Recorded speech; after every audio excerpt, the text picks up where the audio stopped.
Shalom, salam sejahtera bagi kita semua. Perkenalkan, nama saya Yemima Medina Rista Bru Sembiring. Saya mahasiswa dari Institut Agama Kristen Negeri Tarutung. Saya Prodi Pendidikan Agama Kristen semester 2. Di dalam pembuatan video saya ini, saya membuat video ini untuk pemenuhan tugas mata kuliah saya, yaitu Teori Belajar dan Pembelajaran yang diampu oleh Bapak Dr. Baginda Sitompul MPDK. Di sini saya akan memaparkan beberapa macam-macam dari teori belajar dan pembelajaran. Di sini saya akan membahas tentang teori belajar behavioristik. Teori belajar behavioristik ini adalah sebuah teori yang dianut oleh Gates dan Berliner tentang perubahan tingkah laku sebagai hasil dari pengalaman. Beberapa ilmuwan yang termasuk pendiri dan pengarang teori ini antara lain adalah Thorndike, Watson, Hull, Goodhart, dan Skinner. Ada beberapa tokoh-tokoh dalam teori belajar behavioristik, yaitu yang pertama Edward L. Thorndike. Edward L. Thorndike ini berpendapat bahwa belajar adalah proses interaksi antara stimulus dan respon.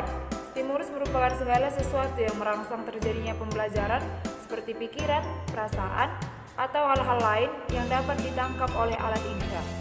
Sedangkan respon merupakan reaksi yang dimunculkan ketika belajar yang dapat pula berupa pikiran, perasaan, atau tindakan. Teori Thorndike ini dikenal juga dengan teori koneksionisme. Ada 3 hukum belajar yang utama menurut Thorndike, yaitu yang pertama itu hukum efek, yang kedua hukum latihan, dan yang ketiga itu adalah hukum kesiapan. Ketiga hukum ini menjelaskan bagaimana hal-hal tertentu dapat memperkuat suatu respon.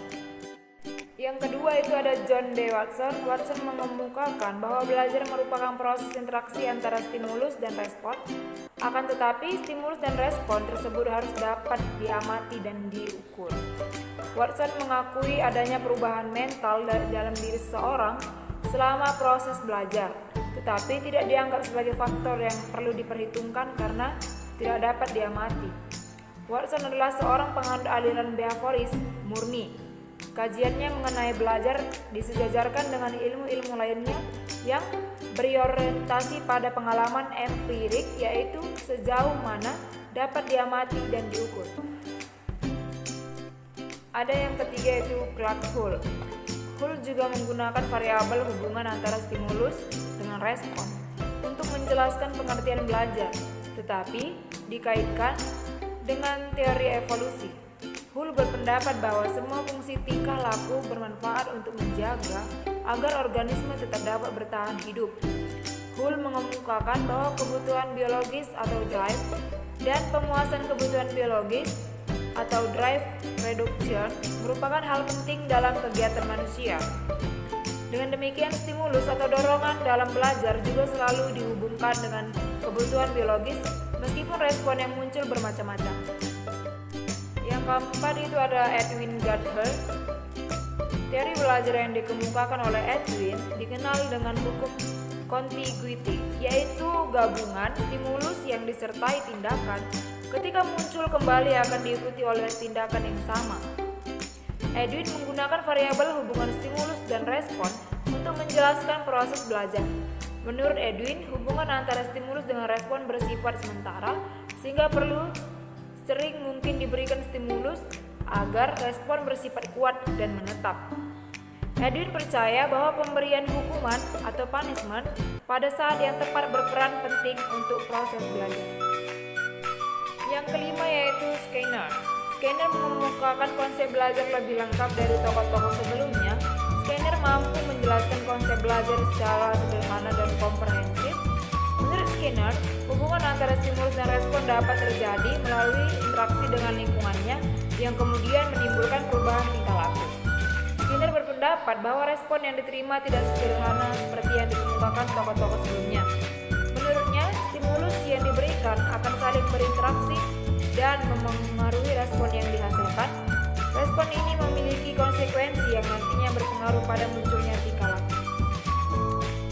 Ada juga beberapa kelebihan teori belajar behavioristik, yaitu teori ini sangat cocok untuk memperoleh kemampuan yang membutuhkan praktek dan pembiasan yang mengandung unsur-unsur seperti kecepatan, spontanitas, kelenturan, kemakmuran, refleks, dan daya tahan. Mampu mengarahkan siswa untuk berpikir linier, konvergen, tidak kreatif dan tidak produktif. Membawa siswa menuju atau mencapai target tertentu, sehingga menjadikan peserta didik untuk bisa bebas berkreasi dan berimajinasi. Ada juga kelemahan dari teori ini, yaitu pembelajaran siswa yang berpusat pada guru atau teacher, bersifat monistik dan hanya berorientasi pada hasil yang diamati dan diukur. Murid hanya mendengarkan dengan tertib penjelasan guru dan menghafalkan apa yang didengar dan dipandang sebagai cara belajar yang efektif siswa. Baik hukuman verbal maupun fisik seperti kata-kata kasar, ejekan, jewer yang justru berakibat buruk pada siswa, tidak mampu menjelaskan situasi belajar yang kompleks sebab banyak variabel atau hal-hal yang berkaitan dengan pendidikan dan atau belajar yang tidak dapat diubah menjadi sekedar hubungan stimulus dan respon. Tidak mampu menjelaskan alasan-alasan yang mengacaukan hubungan antara stimulus dan respon. Ini tidak dapat menjawab hal-hal yang menyebabkan terjadinya penyimpangan antara stimulus yang diberikan dengan responnya. Implikasi teori belajar behavioristik dalam kegiatan pembelajaran sangat bergantung pada tujuan pembelajaran, sifat materi pembelajaran, karakteristik peserta didik, media dan sarana prasarana pembelajaran yang tersedia di sekolah. Pembelajaran dengan teori belajar behavioristik memandang pengetahuan yang merupakan sesuatu yang objektif, pasti, tetap, dan tidak berubah-ubah. Belajar diasumsikan dengan proses mendapatkan pengetahuan, sedangkan mengajar merupakan proses memindahkan pengetahuan ke peserta didik. Dengan demikian, peserta didik diharapkan dapat memahami dan mengimplementasikan apa yang diterima dalam proses pembelajaran. Dalam pembelajaran menggunakan pendekatan teori belajar behavioristik, upaya pembiasaan dan mengedepankan disiplin sangat diutamakan. Hal ini menjadi inti dari proses belajar sehingga pembelajaran cenderung dikaitkan dengan penegakan disiplin. Ketidakmampuan peserta didik dalam menerima pengetahuan dianggap sebagai sebuah kesalahan yang perlu mendapatkan hukuman. Sebaliknya, kemampuan peserta didik dalam menerima pengetahuan dengan baik dikatakan sebagai perilaku yang baik dan perlu mendapatkan reward. Tujuan pembelajaran menurut teori behavioristik ini ditekankan pada keberhasilan dalam menambah pengetahuan, dan peserta didik harus menunjukkan ketercapaian hasil belajar dalam bentuk menyusun laporan, kuis. Di sini saya juga akan membahas tentang pengertian belajar kognitif. Pengertian belajar kognitif secara umum yaitu belajar kognitif memandang belajar sebagai proses pengfungsian unsur-unsur kognisi, terutama unsur pikiran, untuk dapat mengenal dan memahami stimulus yang datang dari luar. Aktivitas belajar pada diri manusia ditekankan pada proses internal berpikir, yakni proses pengolahan informasi. Tokoh-tokoh dari teori belajar kognitif. Yang pertama adalah Jean Piaget. Menurut Piaget, proses belajar sebenarnya terdiri dari 3 tahapan, yakni asimilasi, akomodasi, dan ekuilibrasi atau penyeimbangan. Asimilasi adalah proses pengintegrasian informasi baru ke struktur kognitif yang sudah ada. Akomodasi adalah proses penyesuaian struktur kognitif ke dalam situasi yang baru. Sedangkan ekuilibrasi adalah penyesuaian atau kesinambungan antara asimilasi dan akomodasi. Yang kedua itu ada Asubel. Menurut Asubel, siswa akan belajar dengan baik jika isi pelajaran atau instructional content sebelumnya didefinisikan dengan kemudian mempresentasikannya dengan baik dan tepat kepada siswa. Dengan demikian akan mempengaruhi pengaturan kemajuan belajar siswa. Advanced Organizer adalah konsep atau informasi umum yang mewadahi semua isi pelajaran yang akan diajarkan kepada siswa. Ada juga Brunner. Brunner mengusulkan teori yang disebut free discovery learning. Teori ini menjelaskan bahwa proses belajar akan berjalan baik dan kreatif jika guru memberi kesempatan kepada siswa untuk menemukan suatu aturan atau termasuk konsep, teori, definisi, dan lain sebagainya melalui contoh-contoh yang menggambarkan atau mewakili aturan yang menjadi sumbernya. Kelebihan teori belajar kognitif. Pembelajaran berdasarkan kemampuan struktur kognitif siswa sehingga kemampuan siswa tidak terlalu dipaksakan. Hal demikian sebagai wujud penghargaan bahwa masing-masing siswa memiliki potensi yang berbeda-beda. Selanjutnya, pembelajaran berpusat pada siswa atau student centered yang mengakibatkan dinamisasi kelas yang tinggi sehingga tidak menimbulkan pembelajaran yang membosankan. Kelemahan teori belajar kognitif yaitu yang pertama, bentuk pendisiplinan yang tidak diambil dari proses stimulus dan respon berakibat pada melemahnya disiplin siswa. Yang kedua itu strategi pembelajaran yang aktif yang dilakukan oleh guru yang tidak mengenal manajemen kelas baik akan menimbulkan waktu yang sia-sia dalam proses pembelajaran di kelas. Selanjutnya, implikasi teori belajar kognitif. Implikasi teori belajar kognitif dalam kegiatan pembelajaran. Teori ini menekankan pada proses perkembangan peserta didik. Meskipun proses perkembangan peserta didik mengikuti urutan yang sama, namun kecepatan dan pertumbuhan dalam proses perkembangan itu berbeda. Dalam proses pembelajaran, perbedaan kecepatan perkembangan mempengaruhi kecepatan belajar peserta didik. Oleh sebab itu, interaksi dalam bentuk diskusi tidak dapat dihindarkan. Pertukaran gagasan menjadi tanda bagi perkembangan penalaran peserta didik. Hakikat belajar menurut teori kognitif dijelaskan sebagai suatu aktivitas belajar yang berkaitan dengan penataan informasi dan proses internal. Kegiatan pembelajaran yang berpijak pada teori belajar kognitif ini sudah banyak digunakan. Selanjutnya di sini saya akan membahas teori tentang teori belajar humanistik. Teori belajar humanistik adalah pembelajaran yang memfokuskan pada seseorang individu di mana manusia menjadi pusat utama dalam pembelajaran. Teori ini berlandaskan pada pembelajaran yang memanusiakan manusia. Teori humanistik sangat mementingkan isi yang dipelajari daripada proses belajar itu sendiri.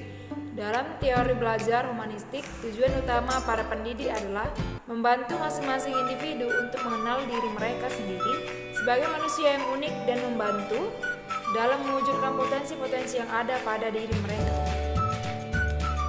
Selanjutnya, teori belajar humanistik menurut para ahli. Yang pertama itu ada Kolb. Sistem belajar menurut Kolb itu terjadi secara berkesinambungan dan berlangsung tanpa disadari siswa. Tahap belajar dibagi menjadi 4 tahap, yaitu yang pertama ada tahap pengalaman konkret. Dalam tahap ini seseorang siswa hanya mampu sekedar ikut mengalami suatu kejadian. Dan yang tahap kedua ada pengalaman aktif dan reflektif. Dalam tahap ini siswa sudah mulai mampu mengadakan observasi terhadap suatu kejadian. Dan yang ketiga ada konseptualisasi. Pada tahap ini siswa mulai belajar membuat abstraksi atau teori tentang suatu hal yang pernah diamatinya. Dan yang kelima ada eksperimentasi aktif. Pada tahap ini siswa sudah mampu mengaplikasikan suatu aturan hukum ke situasi yang baru. Yang kedua ada Honey dan Munford. Penggolongan siswa dibagi menjadi 4 macam tipe. Yang pertama ada tipe siswa aktif, bercirikan mereka yang suka melibatkan diri pada pengalaman-pengalaman baru. Dan yang kedua ada tipe siswa reflektor, adalah tipe siswa yang cenderung sangat berhati-hati saat mengambil langkah. Dan yang ketiga tipe siswa teoritis, yang biasanya sangat kritis tentang menganalisis dan tidak menyukai pendapat atau penilaian yang sifatnya sangat subjektif. Dan yang kelima ada tipe siswa pragmatik, yang biasanya menaruh perhatian besar pada aspek-aspek praktis dan dari segala hal. Dan yang ketiga ada Habermas. Menurut Habermas, bahwa belajar sangat dipengaruhi oleh interaksi baik dengan lingkungan maupun dengan sesama manusia. Habermas mengelompokkan tipe belajar menjadi 3 bagian, yaitu sebagai berikut. Yang pertama ada belajar teknis. Dalam belajar teknis, siswa belajar sebagaimana berinteraksi dengan alam sekelilingnya. Dan yang kedua ada belajar praktis.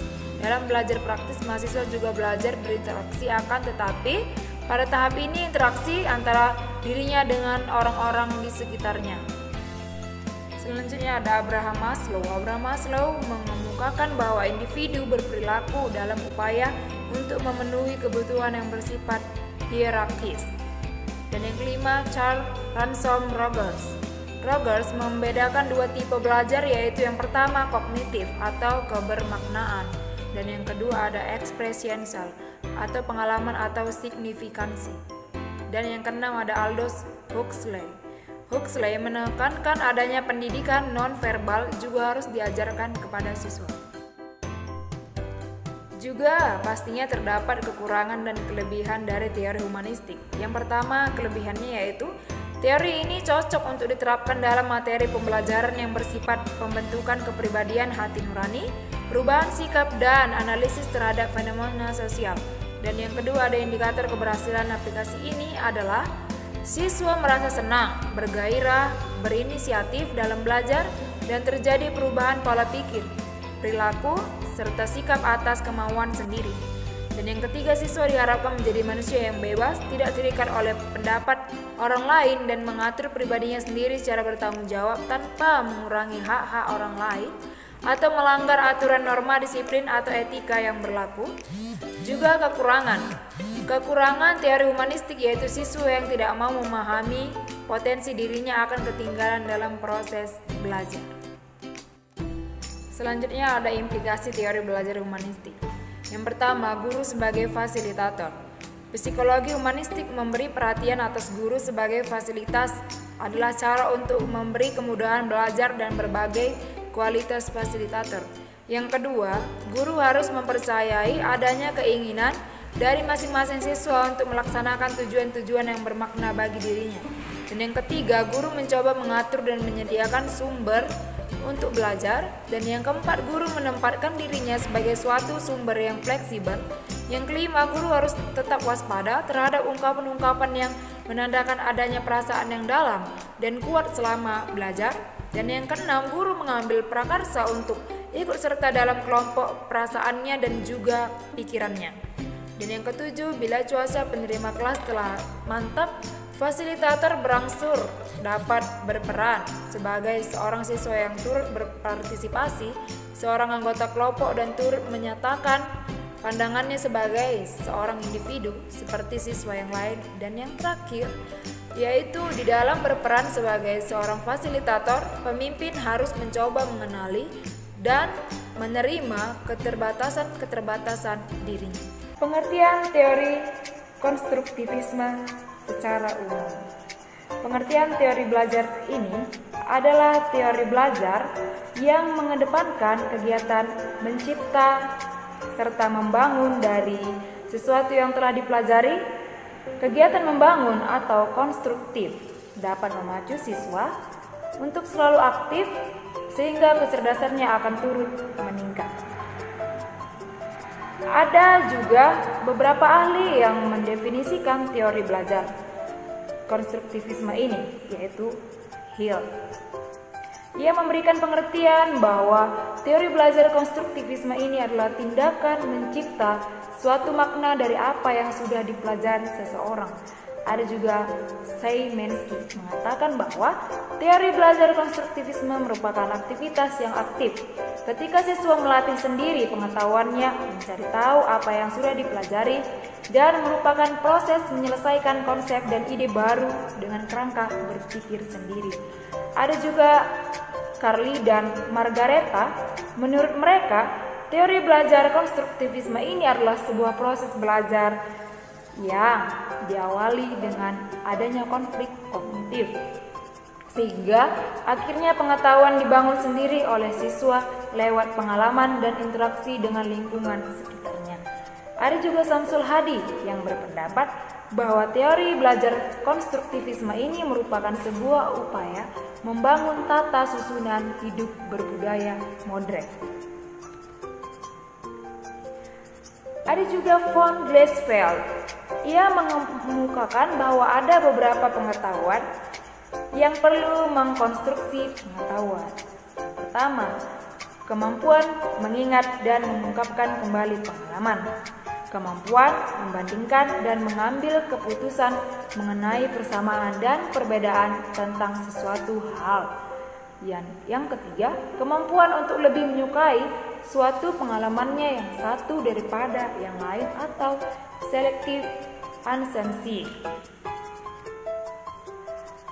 Ciri-ciri belajar berbasis konstruktivistik menurut Driver dan Oldham. Ada orientasi, elistasi, restrukturisasi, dan penggunaan ide baru juga review. Yang pertama, Orientasi yaitu siswa diberi kesempatan untuk mengembangkan motivasi dalam mempelajari suatu topik dengan memberi kesempatan melakukan observasi. Yang kedua, elastasi, yaitu siswa mengungkapkan idenya dengan jalan berdiskusi, menulis, dan restrukturisasi ide, yaitu klarifikasi ide dengan ide yang lain, membangun ide baru, mengevaluasi ide baru. Juga penggunaan ide baru dalam situasi, yaitu ide atau pengetahuan yang telah terbentuk perlu diaplikasikan pada bermacam-macam situasi. Juga review, yaitu dalam mengaplikasikan pengetahuan. Saya juga memaparkan tentang evaluasi belajar dalam aliran konstruktivistik ini.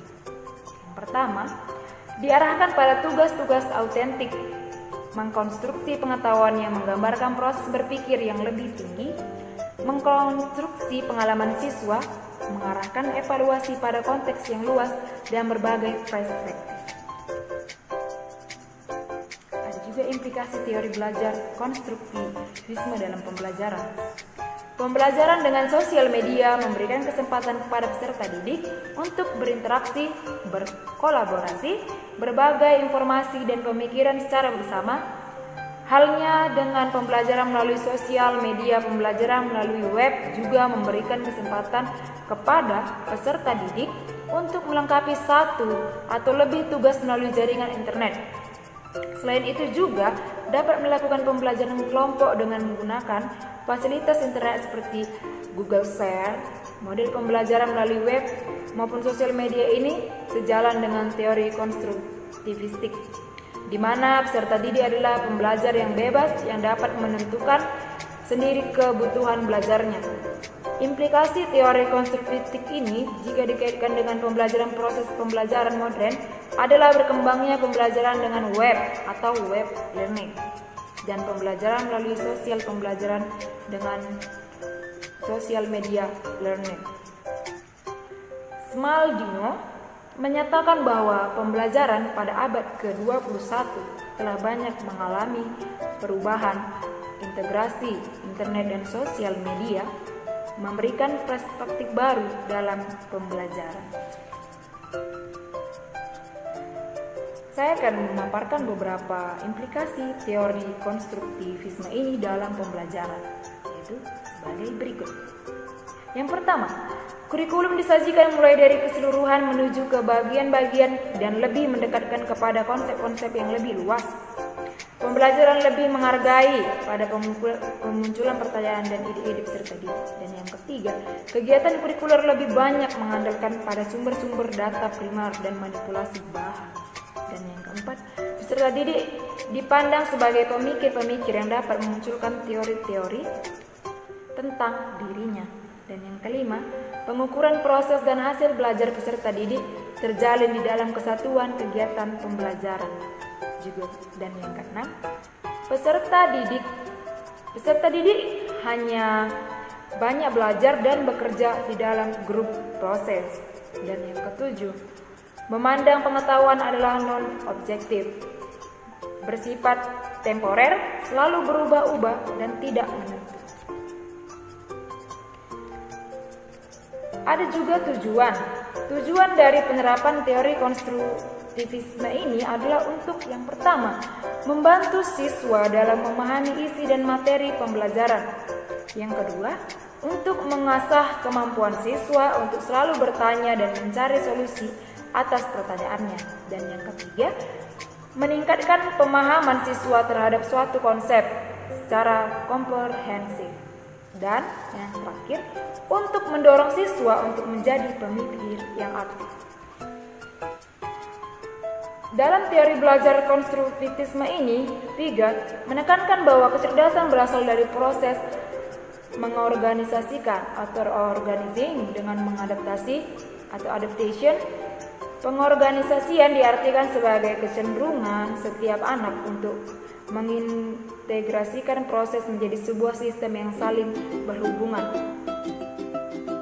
Sedangkan Butner mengartikan adaptasi sebagai kecenderungan bawaan dari seorang anak untuk berinteraksi dengan lingkungannya. Dan Interaksi-interaksi tersebut akan menumbuhkan perkembangan dari organisasi mental yang kompleks secara progresif. Ada juga kelebihan dari teori konstruktivisme ini. Yang pertama, melatih siswa supaya menjadi pribadi yang mandiri dan mampu memecahkan masalah. Dan yang kedua, menciptakan kreativitas dalam belajar sehingga tercipta suasana kelas yang lebih nyaman dan kreatif. Yang ketiga, melatih siswa untuk bekerja sama dengan terlibat langsung dalam melaksanakan kegiatan. Dan yang keempat, menciptakan pembelajaran yang lebih bermakna dan menumbuhkan kepercayaan diri pada siswa karena memiliki kebanggaan dapat menemukan sendiri konsep yang sedang dipelajari dan siswa juga merasa bangga dengan hasil temuannya. Dan yang kelima, melatih siswa berpikir kritis dan kreatif. Juga terdapat kekurangan dalam teori belajar konstruktivisme ini. Yang pertama yaitu sulitnya mengubah keyakinan guru yang sudah terstruktur menggunakan pendekatan tradisional selama bertahun-tahun. Yang kedua, dalam penerapan teori belajar konstruktivisme ini, guru harus memiliki kreativitas dan merencanakan pelajaran dan memilih atau menggunakan media. Guru yang malas dan tidak mau berkembang akan sulit menerapkan teori belajar konstruktivisme ini. Yang ketiga, siswa dan orang tua menemukan waktu dan memerlukan waktu beradaptasi dengan proses belajar dan mengajar yang baru. Ada langkah-langkah yang harus diperhatikan dalam menerapkan teori belajar konstruktivisme ini, yaitu guru pintar harus mampu membentuk pemikiran siswa bahwa bekerja secara mandiri akan menghasilkan kegiatan belajar yang lebih bermakna. Juga membentuk masyarakat belajar atau belajar dalam kelompok-kelompok tertentu.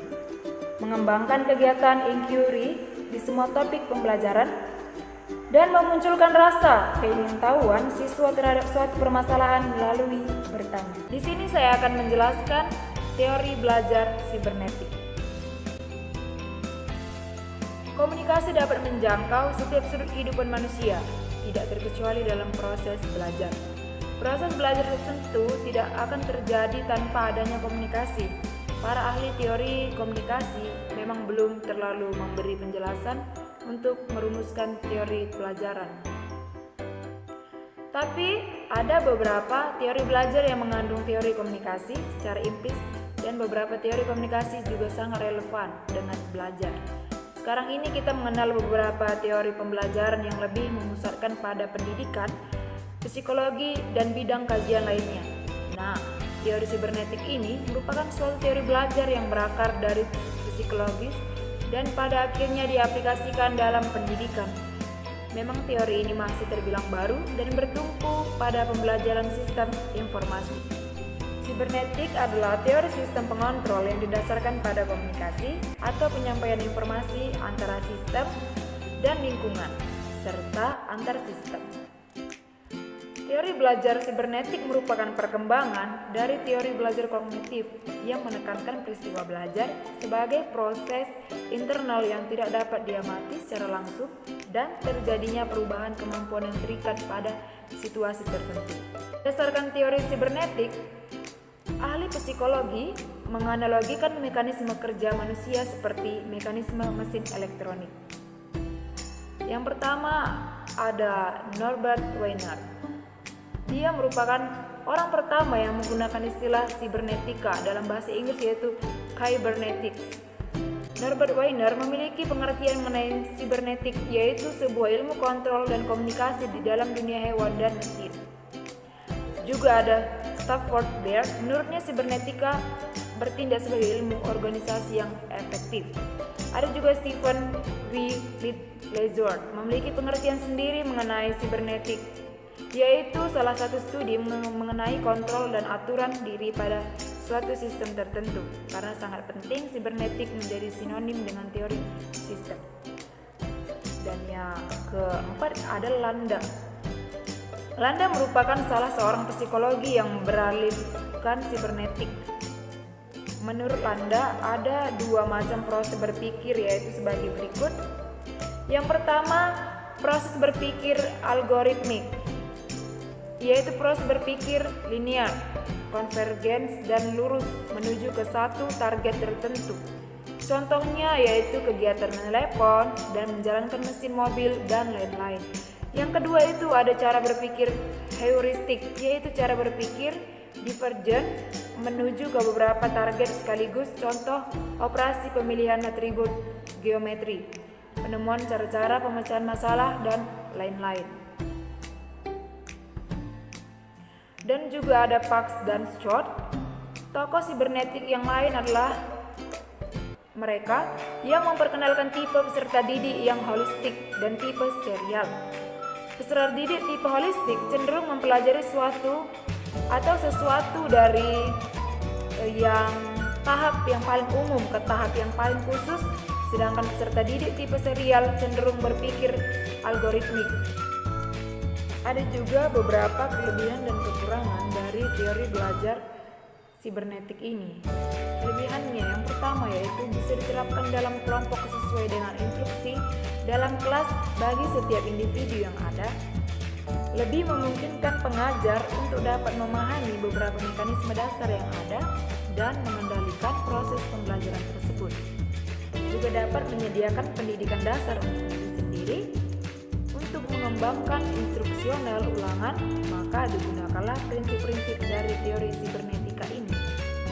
Dan juga dapat mengembangkan program pendidikan pengajar melalui cara memperkerjakan mekanisme umpan balik untuk memodifikasi perilaku pengajar tersebut.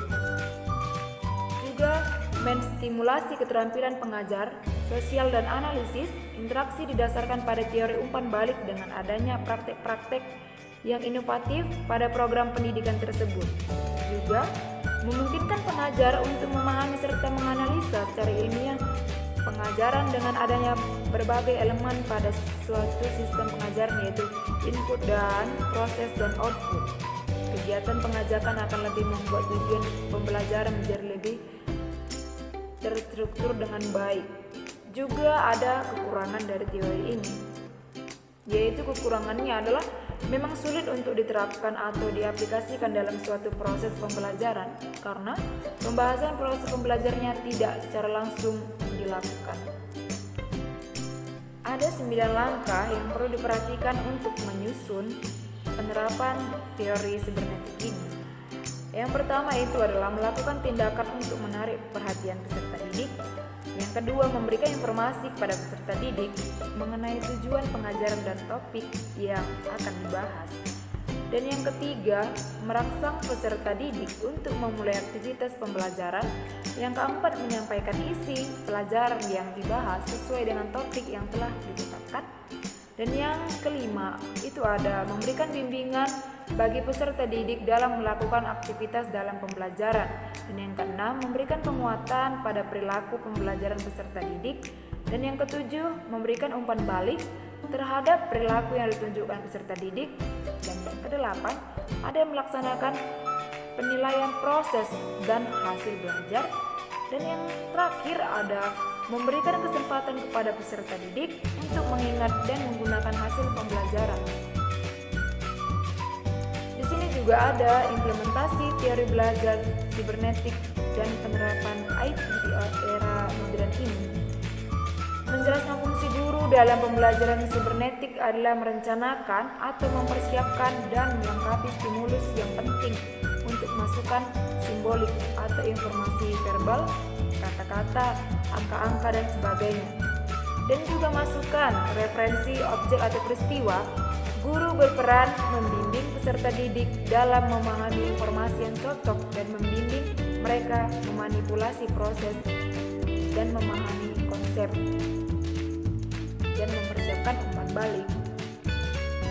Dan di dalam penerapan IT ini, teori belajar sibernetik dalam pembelajaran seperti bahasa Inggris dan penerapan IT-nya di era modern, yakni guru atau pendidik harus mengetahui dengan baik dua hal, yaitu materi pelajar dan pola pikir siswanya. Ketika guru atau pendidik memberikan materi pembelajarannya, dalam bahasa Inggris melalui monitor langsung ke video call atau aplikasi Skype atau lainnya yang berbasis video internet, maka pendidik harus mampu menyesuaikan diri dengan siswa atau siswi walaupun dalam keadaan tidak berada di dalam kelas. Dan penerapan IT ini yang bisa dilakukan dalam pembelajaran sebagaimana penulis lakukan, yakni memberi tugas untuk menganalisis video praktik mereka atau pengalaman dari pengalaman lapangan mereka itu sendiri. Ada juga implikasi penerapan teori belajar sibernetik. Berdasarkan pembahasan ini, teori belajar sibernetik meskipun baru dibandingkan dengan teori-teori belajar yang telah ada, namun teori ini berkembang sejalan dengan perkembangan teknologi dan ilmu informasi, sehingga berpengaruh terhadap cara belajar secara sibernetik terjadi jika peserta didik mengolah informasi, memonitorinya, dan menyusun strategi berkenan dengan informasi tersebut. Hal yang terpenting dalam teori ini adalah sistem informasi yang akan menentukan terjadinya proses belajar. Kesimpulan dari teori sibernetik ini, dari pembahasan yang sudah dijelaskan, dapat disimpulkan bahwa teori belajar sibernetik merupakan teori belajar yang paling baru dalam belajar yang mengutamakan sistem informasi. Teori ini berkembang sejalan dengan perkembangan teknologi, yaitu adalah pengolahan informasi. Dengan informasi inilah diharapkan model pembelajaran lebih efisien dibandingkan model pembelajaran yang lainnya, karena cara yang paling efisien adalah informasi. Menurut teori belajar sibernetik, belajar adalah pengolahan informasi. Asumsi lain dari teori sibernetik adalah bahwa tidak ada suatu proses belajar pun yang ideal untuk segala situasi dan yang cocok untuk semua siswa. Teori belajar sibernetik sangat sesuai dengan kemajuan teknologi informasi dan tentunya sangat cocok dengan tuntutan masyarakat global akan pendidikan yang berkualitas berbasis dengan teknologi informasi seperti dengan menggunakan monitor langsung, video call, atau dengan menggunakan aplikasi Skype, Viber, video, webcam, dan lain. Dalam teori ini, saya akan menjelaskan pengertian dari kecerdasan majemuk. Pengertian kecerdasan majemuk. Kecerdasan majemuk adalah konsep penilaian kecerdasan anak dengan beberapa tolak ukur kemampuan. Dalam buku berjudul Multiple Intelligence, The Theory in Practice, seorang psikologi bernama Howard Gardner menyatakan bahwa konsep kecerdasan majemuk melibatkan faktor biologi serta faktor budaya.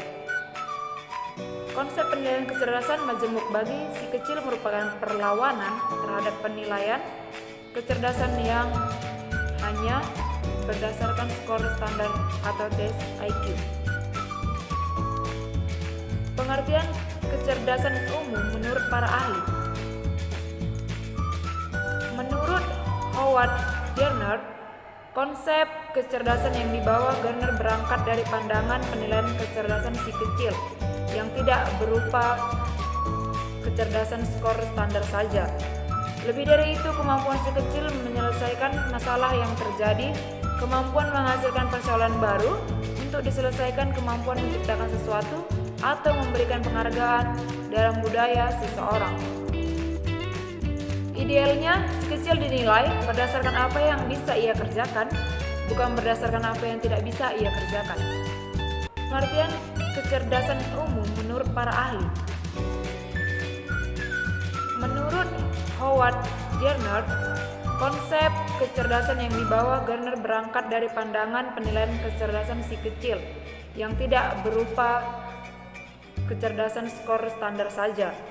Lebih dari itu, kemampuan si kecil menyelesaikan masalah yang terjadi, kemampuan menghasilkan persoalan baru, untuk diselesaikan kemampuan menciptakan sesuatu, atau memberikan penghargaan dalam budaya seseorang. Idealnya, si kecil dinilai berdasarkan apa yang bisa ia kerjakan, bukan berdasarkan apa yang tidak bisa. Selain itu, ada juga Thomas Armstrong yang menjelaskan lebih lanjut tentang kecerdasan majemuk. Thomas Armstrong menyebutkan bahwa tiap anak dilahirkan dengan membawa potensi yang memungkinkan mereka jadi cerdas. Sifat natural yang dimaksud Thomas Armstrong ini adalah rasa ingin tahu, daya eksplorasi, vitalitas, spontanitas, dan fleksibilitas, dan berbagai sifat naturalnya itu, maka tugas orang tua dan lingkungannya adalah mempertahankan sifat yang mendasari kecerdasan tadi untuk terus bertahan hingga dewasa. Thomas Armstrong juga menunjukkan ada sejumlah indikator penilaian kecerdasan anak. Indikator itu adalah indikator yang berdasarkan pada kemampuan autentik yang dimiliki si kecil. Indikatornya ini adalah yang pertama, observasi dan dokumentasi hasil karya, penilaian tugas, penilaian berdasarkan konteks tertentu, portofolio, dan penilaian 8 parameter kecerdasan Gardner. Thomas Armstrong menekankan pentingnya penilaian kemampuan autentik anak daripada tes standar atau tes yang berdasarkan norma-norma formalitas. Konsep kecerdasan majemuk. Pada dasarnya, kecerdasan majemuk dimiliki oleh tiap anak.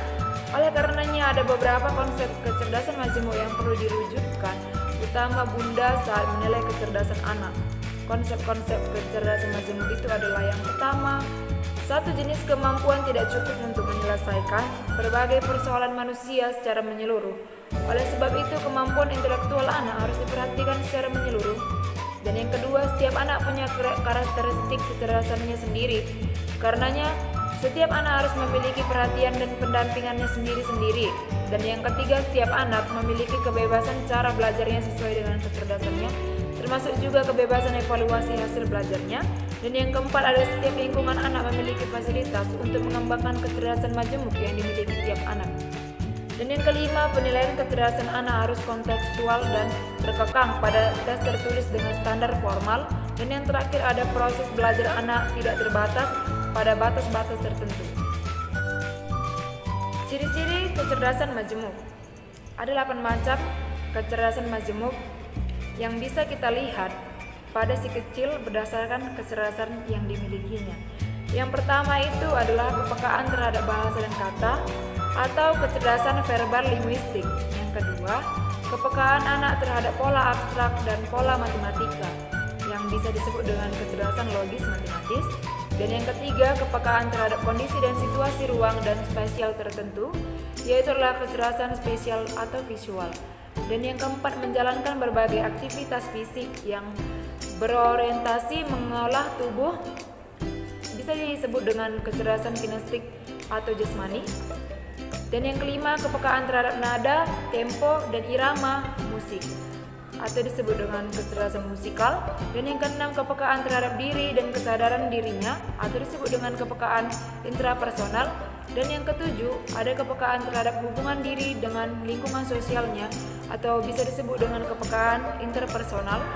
Dan yang kedelapan, ada kepekaan terhadap berbagai bagian di lingkungan alam atau kepekaan naturalis.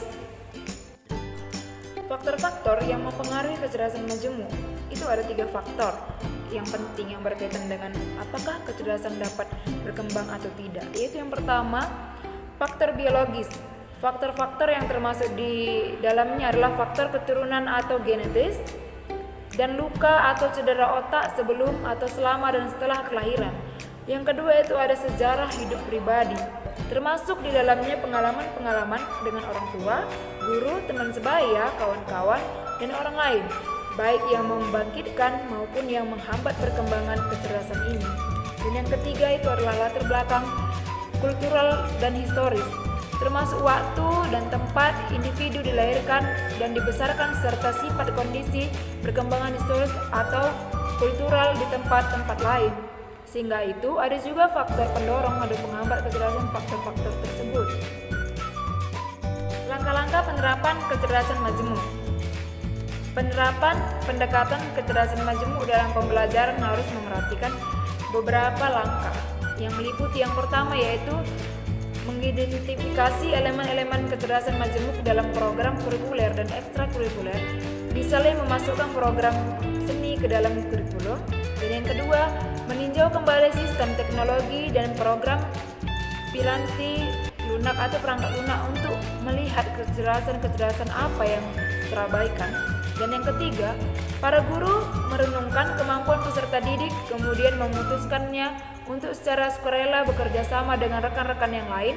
Dan yang keempat, proses pembelajaran dengan tanggung jawab tertentu. bisa dipilih sebagai metode pembelajaran. Dan yang kelima ada diskusi dengan orang tua dan siswa juga anggota masyarakat sehingga dapat membuka kesempatan-kesempatan magang bagi para siswa-siswa. Cara mengembangkan kecerdasan majemuk. Agar kecerdasan anak bisa tetap bertahan dan semakin berkembang, maka peran kita, lingkungan sekitar, sekolah, dan berbagai pihak sangat diperlukan. Cara mengembangkan kecerdasan si anak ini yang paling baik adalah menyesuaikan diri dengan kecerdasan yang menonjol dari si anak. Setiap anak punya kecerdasannya sendiri-sendiri, sehingga perlakuan dan pendekatan yang dilakukan juga harus berdasarkan karakter si anak. Sebagai contoh, bila si anak memiliki kecerdasan musikal dan kecerdasan kinestik jasmani, maka pendekatan yang bisa diberikan kepadanya adalah yang terkait dengan musik dan aktivitas fisik. Salah satu contohnya seperti mengikuti kursus tari secara intensif. Dan kita perlu menyadari bahwa cara mengembangkan kecerdasan bagi setiap anak tentu berbeda-beda, sehingga dibutuhkan pendekatan yang tepat dalam mengenali kecerdasan si anak ini. Kesimpulan, kecerdasan majemuk terdiri dari 8 kecerdasan yang meliputi kecerdasan musikal, gerakan tubuh, logika matematika, bahasa, ruang, intrapersonal, dan natural. Kecerdasan linguistik bisa dikembangkan melalui kegiatan bercerita maupun tukar gagasan.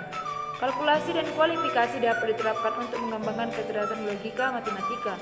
Sedangkan untuk kecerdasan spasial dapat dikembangkan melalui kegiatan yang berhubungan dengan gambar dan warna. Kegiatan menari dan olahraga dapat dikembangkan untuk kecerdasan kinestik.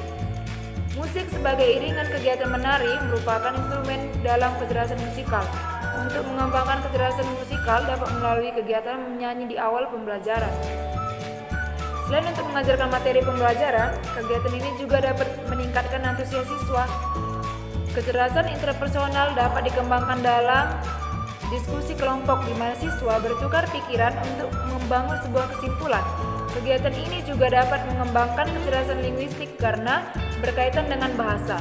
Siswa yang percaya diri dalam menyampaikan gagasannya berarti memiliki kecerdasan interpersonal yang baik, di mana siswa tersebut mampu mengenali kelebihan dirinya sendiri dan percaya akan potensinya. Kecerdasan natural dapat dikembangkan dengan kegiatan yang melibatkan pengamatan terhadap sekitar. Masing-masing memiliki karakteristik dan berkesinambungan satu sama lain. Kecerdasan majemuk memungkinkan siswa mengembangkan kemampuan yang telah dimilikinya. Kondisi lingkungan yang kondusif dan selaras dengan kecerdasan yang dimiliki membuat seseorang dapat mengembangkan kecerdasannya dengan maksimal. Hal tersebut bisa dilakukan dengan melakukan pembelajaran yang menurut dan yang memuat nilai masing-masing kecerdasan. Untuk mencapai keberhasilan, maka diperlukan usaha bersama dalam membuat rencana pembelajaran dan penerapannya agar sesuai dengan tujuan yang sesuai dengan teori kecerdasan majemuk.